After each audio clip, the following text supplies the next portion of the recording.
They came on a Monday morning. 3 men, 2 in suits, one carrying a leather folder thick enough to suggest they had done this before. A black sedan parked at the edge of the gravel driveway, engine still running, like they didn't plan to stay long. The man in front was younger than the other 2, tailored jacket, clean shoes that had never seen a muddy field. He walked up the path like he owned it already. Slow, unhurried, the kind of walk that comes from never having been wrong in a room before. Walter Cobb watched them from the front porch. He was 76 years old. He had been standing on that porch since before most of these men were born. He didn't move when they reached the steps. He didn't speak. He just watched them the way a man watches weather coming in, noting it, measuring it, deciding how long it will last. The man in front introduced himself. Daniel Marsh, Acquisitions Counsel for Hargrove Continental Bank. He said it the way people say things when the title is meant to do the work for them. He explained the situation calmly, professionally, the way someone explains something to a person they have already decided doesn't fully understand. The bank had acquired a portfolio of legacy rural assets across Kentucky. Through that process, they had identified an unresolved lien on this property, a claim dating back to 1967. The paperwork was in order. The legal position was clear. He paused at the end, as if giving Walter a moment to absorb the difficulty of his situation. Walter let him finish. Every word, every pause, every carefully chosen phrase. Then he said, "Wait here." He went inside. The screen door closed behind him without a sound. Marsh turned to the 2 men beside him. One of them glanced at the fields stretching out past the fence line. 220 acres of flat Kentucky land, already carrying the number they had assigned to it in their assessment report. The other man checked his phone. Marsh looked back at the door. He had done this 14 times. 14 farms, 14 families, 14 conversations that all ended the same way. An old person, a complicated document, a number that felt impossible to argue with. By the time most of them understood what was happening, it was already over. He had no reason to expect this one to be different. Walter came back 2 minutes later. He was holding a manila envelope. Old, worn at the corners, sealed with tape that had yellowed with age. On the front, in handwriting that was not Walter's, was a single line. His father's name, and beneath it, one instruction: not until they come for the land. Walter held the envelope out. Marsh reached for it. Walter didn't let go. He looked at Marsh directly and said 5 words. Quiet, no anger, no urgency, just the plain weight of a man who had been waiting a long time for this exact moment. You'll want to read that first. 3 days later, not one of those men was smiling anymore. Walter Cobb had not come by that land easily, and neither had his father before him. In 1958, James Cobb paid $1,100 for 220 acres of farmland in Muhlenberg County, Kentucky. The land was dry, stubborn, and largely ignored by everyone else at the auction that day. James saw something in it that others didn't. Or perhaps he simply understood that the land didn't need to be impressive. It needed to be workable. And he was willing to do the work. He spent the next 13 years doing exactly that. Walter grew up in that work. He was on the tractor at 14, handling contracts at 19, making decisions at 22 that most men twice his age would have hesitated over. When James Cobb died in 1971, he left his son 2 things: the land and one instruction, delivered 3 days before the end, in a voice that was already quieter than it used to be. Don't ever let them take it from you. Walter took that seriously. He was 76 years old now, and he had never missed a property tax payment, never borrowed against the land, never once in 5 decades considered selling a single acre. He had outlasted 3 bank managers, 2 droughts, and the farm crisis of the 1980s that had taken half the operations in the county. He watched neighbors sell, He watched good men walk away from land their fathers had broken their backs over. He stayed. His truck was a 1987 Chevy with 300,000 miles and a side mirror held on with wire. His boots had been resoled twice. His hands were the kind of hands that told you everything about a man's life without him saying a word. In 4 counties, people knew one thing about Walter Cobb with certainty. When he shook your hand, the matter was settled. When he said something would be done, it was done. And when he said nothing at all, it was usually because he was already 3 steps ahead of the conversation. The problem began 6 weeks before those 3 men arrived at his door, when Daniel Marsh filed a routine property assessment with Muhlenberg County as part of the bank's standard acquisition procedure. He signed it himself. He had no idea what that signature had just woken up. Daniel Marsh was 38 years old. Law degree from Vanderbilt, 6 years in corporate acquisitions before joining Hargrove Continental. Sharp haircut, expensive watch, the kind of man who prepared for every meeting and had never once walked into a room where he wasn't the most prepared person in it. He had been hired specifically for this work, Legacy Rural Asset Recovery, the bank called it. What it meant in practice was simpler than that. Find old properties with complicated histories, identify unresolved legal claims, and use those claims to recover land that had appreciated far beyond its original value. He was good at it.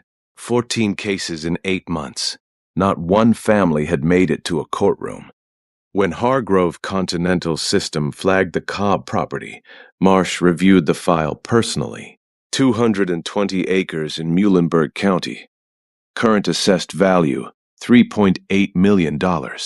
An unresolved lien from 1967, predating the current ownership. Clean enough to move on. Standard procedure. He filed the county assessment on a Tuesday morning, signed it, dated it, moved to the next file. He drove to Muhlenberg County 6 weeks later with 2 bank representatives and a leather folder containing everything he needed. He had rehearsed the conversation. He knew how it would go. An old man, a complicated situation, a number too large to argue with. He walked up the path to Walter Cobb's front porch with the ease of someone who had already decided the outcome. He introduced himself, laid out the bank's position clearly, professionally, the way someone explains something to a person they assume doesn't fully understand. Unresolved, lien, portfolio acquisition, legal obligation. He used the right words in the right order, and he paused at the end to let the weight of them settle. Walter Cobb looked at him for a long moment, then said, "Wait here," and went inside. Marsh turned to the 2 men beside him. One of them glanced out at the fields. The other checked his phone. Marsh looked back at the door and thought what he always thought in these moments. This won't take long. He had done this 14 times. He had never once considered that number 15 might be different. The bottom drawer of Walter's desk had not been opened in 4 years. Behind a stack of tax records going back to 1978, behind 3 folders of equipment logs and 2 envelopes of seed receipts, was the manila envelope his father had given him the day before he died. James Cobb had pressed it into his son's hands without ceremony. No long explanation, no dramatic moment, just a quiet instruction, the same one he had already given once before.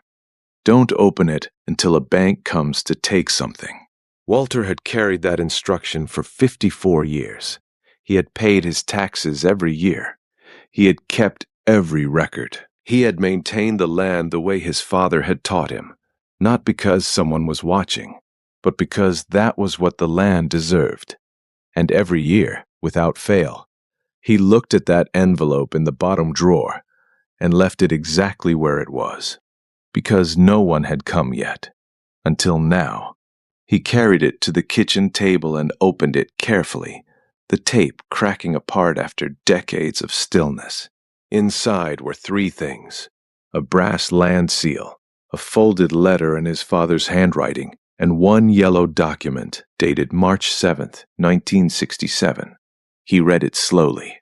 His father had been a careful man, not educated in any formal sense, but careful in the way that mattered, which is to say he read everything before he signed it, and he never signed anything he didn't understand. In 1967, when the original deed on the Cobb property was reviewed and extended, James had sat with the county clerk for 2 hours, going through every line. Near the end of that document, buried in language that most men would have skipped past, was one clause. If any bank or financial institution files a formal assessment or acquisition review on the Cobb property for purposes of valuation, recovery, or acquisition, the landowner is entitled to 8% of the bank's stated assessed value of the property at the time of filing. Walter read it twice. Then he thought about the assessment notice that had arrived in his mailbox 6 weeks ago, the one from Hargrove Continental, the one that had listed the current value of his land, $3.8 million. He sat with that number for a long moment. Then he called his daughter Ruth in Lexington. Ruth was 47, quiet like her father. She worked as a paralegal for a property law firm and had spent 20 years reading documents that most people never bothered to understand. She listened without interrupting while Walter read her the close. When he finished, the line was silent long enough that he thought the call had dropped. Then she said, very quietly, "Dad." He waited. 8% of $3.8 million. He could hear her doing the math. That's $304,000. Walter looked at his father's handwriting on the outside of the envelope. The ink had faded, but the letters were still clear, still precise. The handwriting of a man who understood that some things needed to be written down exactly right. He said, "Your grandfather buried that clause in 1967. He never told anyone it was there. He just told me to keep the land, pay the taxes, and not open the envelope until a bank came to take something." Ruth was quiet for another moment. Then she said, "Dad, they filed that assessment 6 weeks ago." Walter looked out the kitchen window at the south field, the same field his father had shown him how to plant at age 9, the same field he had worked every season for 50 years. He said, "I know." Another silence. "What are you going to do?" Walter folded the document carefully, the same way his father had folded it in 1967, and placed it back in the envelope. "I'm going to make a phone call in the morning." Her name was Margaret Hale, 61 years old, Bowling Green, Kentucky, 35 years of property law behind her, and no patience for people who used complicated language to obscure simple facts. She had a small office above a hardware store on the main street of town, 2 filing cabinets that contained more Kentucky land history than most courtrooms had ever seen, and a reputation for being the kind of lawyer who didn't speak until she was certain. Walter drove to see her the next morning. He placed the envelope on her desk, then sat back and waited while she read. Margaret Hale did not read quickly. She read the way surgeons operate, with complete attention, no wasted movement, checking each thing twice before moving to the next. When she finished, she set the document down and looked at Walter over the top of her glasses. "This clause is valid." Walter nodded once. "The assessment your bank filed 6 weeks ago triggered it." He nodded again. Margaret picked up her pen. "You have a federal claim for $304,000. She paused. "And the bank has no idea." Walter said nothing. She looked at him for a moment, then almost smiled. "Your father was a very careful man." "Yes," Walter said, "he was." Margaret spent 2 days preparing the documentation. The original 1967 clause. A Federal Records confirmation letter establishing the clause was still active and enforceable. A formal calculation of the 8% claim based on Hargrove Continental's own assessment filing. Everything clean, everything precise, everything sourced directly from the bank's own paperwork. 5 days after his visit to her office, Walter Cobb walked back into Hargrove Continental's regional branch. He sat down across from Daniel Marsh without being invited, placed the envelope on the desk, said nothing. Marsh looked at him for a moment, then opened it. He read the first page, then the second. Somewhere between the federal confirmation letter and the clause calculation, the expression on his face changed. Not dramatically, not all at once, just a slow, quiet disappearance of the certainty that had been sitting there since he walked up the driveway. Walter stood, buttoned his jacket, looked at Marsh directly. "You have 30 days, Mr. Marsh. After that, I file in federal court." A pause. "And I won't be filing alone." Marsh's jaw tightened. "Mr. Cobb, this bank does not pay on the basis of a document from 1967. Our legal team will." Walter picked up the envelope and walked toward the door. The two tellers near the counter watched him leave. Neither of them spoke. They both remembered the 3 men who had driven out to that farm on a Monday morning with a leather folder and clean shoes. They remembered how confident those men had looked walking in. Marsh called his legal department that afternoon. Legal called back the following morning. The call lasted 47 minutes. When it ended, Marsh sat at his desk for a long time without moving. For the first time in 14 acquisitions, he picked up the phone and called his supervisor.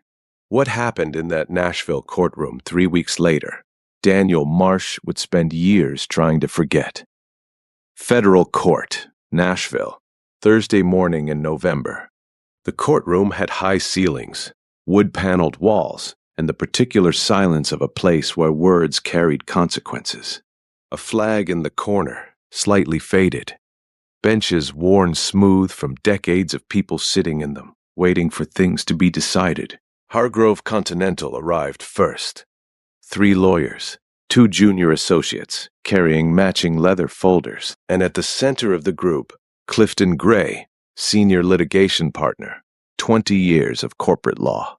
A man who had never lost a rural acquisition case and carried himself accordingly. He spoke to the junior associates in a low voice and did not look toward the door when Walter walked in. Walter entered alone, no expression, no hurry. He took his seat beside Margaret Hale, who was already reviewing her notes with the focused calm of someone who had prepared for every version of this conversation. Judge Patricia Wynn entered exactly on time. She was 58 years old, 22 years on the federal bench, and she had read every page of this case the night before. She sat, arranged her papers, and looked at both tables without lingering on either. Clifton Gray stood first. He was good at this. Smooth voice, measured pace, the kind of delivery that sounded reasonable, even when it wasn't. He argued for 24 minutes. The 1967 clause was a relic, language from a different era of property law, with no enforceable modern standing. The intent had never been to create a royalty obligation. The language was ambiguous. The time elapsed made the claim impossible to sustain. He cited cases. He used Latin. He sounded, for 24 minutes, like a man who had already won. Then he sat down. Judge Wynn turned to Margaret Hale. Margaret stood. She adjusted her glasses. Then she said 5 sentences. "Your Honor, the 1967 clause is valid under Kentucky property law. It has never been challenged, never been voided, and never expired. Hargrove Continental filed a formal property assessment on the Cobb land 6 weeks ago. That filing meets every condition specified in the clause, and the bank signed that assessment themselves." She sat back down. The courtroom was quiet. Judge Wynn reached for the 3 documents Margaret had submitted. She placed them side by side on the bench. The 1967 clause, the bank's assessment filing, the federal confirmation letter. She read each one carefully, moving between them without rushing, checking one against the other the way someone checks a map against a road. Then she set them down. She looked at Clifton Gray. "Counselor." Her voice was calm, No particular edge in it, just precision. Your client filed this property assessment voluntarily. It was not compelled. It was not requested. Hargrove Continental initiated this filing as part of their own acquisition process. A pause. Are you telling this court that they were unaware of what that filing activated? Gray adjusted his papers, cleared his throat. Your Honor, the bank's position is that the 1967 document was not part of their due diligence review, and that is not what I asked. The room went still. Gray had nothing to say. At the bank's table, no one was looking up. The two junior associates were staring at their folders. Marsh was looking at the surface of the table in front of him, the same surface he had been looking at since Margaret finished speaking. Judge Wynne looked back at her papers. The 1967 clause is enforceable. The activation condition was met by the bank's own filing. The plaintiff's claim of $304,000 is consistent with the 8% provision applied to the bank's stated valuation. She picked up her pen. Judgment for the plaintiff. No one moved. Margaret Hale placed her hand quietly on the table beside Walter. Walter gave one nod, slow, deliberate, the same nod his father used to give when something had been said that didn't need to be said again. Daniel Marsh did not look up. Hargrove Continental Bank paid in full within 30 days, $304,000. After Margaret's fees, it was more money than Walter had ever held at one time in his life, more than any single harvest, any equipment sale, any year the land had given back more than expected. But that was not the part people remembered. In the weeks following the ruling, Kentucky land officials began reviewing similar acquisition filings across 8 counties. They found patterns. Old clauses, old agreements, language buried in original deeds that had never been challenged, never expired, simply forgotten by everyone except the families who had been quietly told to keep paying attention. 14 rural families received letters that month. Some of them had envelopes of their own, sitting in bottom drawers, waiting for exactly this kind of news. One man had answered his door with a piece of paper, and without meaning to, had opened something far larger than himself. Daniel Marsh left Hargrove Continental 3 weeks after the ruling. The circumstances of his departure were not made public. He did not return to Muhlenberg County. Walter drove home alone. Same road he had taken every day for 50 years. Same flat fields on either side, brown now in November, resting the way land rests in the cold months, quiet and patient, and still full of everything it would give back in spring. He parked in front of the farmhouse and sat in the truck for a while. Then he took the manila envelope from the seat beside him, his father's handwriting still clear on the front, and he read the outside of it one more time. Not the clause inside, just the outside, just the instruction his father had written there 54 years ago. Not until they come for the land. He folded it once, placed it back on the seat.